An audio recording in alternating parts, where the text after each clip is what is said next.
आणि आपले लोक एवढे हलकट आहेत याचा अंदाज नाही आपल्याला.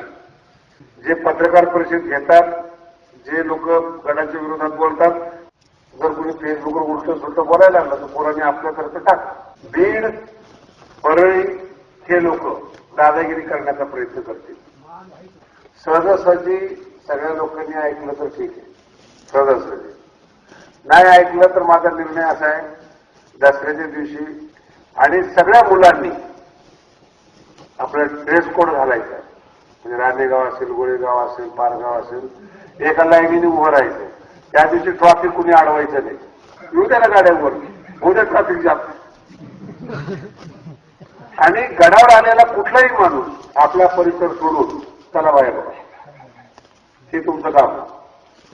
गडावर थांबू द्यायचं नाही. काय काम आहे ते सांग. आपण काही पुन्हा घराण्याचे सेवक नाहीत आणि एवढ्या बांगड्या भरलेल्या नाही आपण कोणत्याही घराण्याची. आणि त्यांनी काय ठरवायचं आपल्याला, आपण ठरवणार, आपलं जाहीर करणार आहे. भगवान गडावर कोणी यायचं नाही. अर्धे लोक तिथंच गायब होतात, राहिले फक्त चमचे, चला बाहेर. मग कशाला थांबला.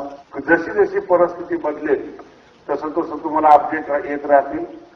आणि हे आपलं शेवटचं पाऊल आहे.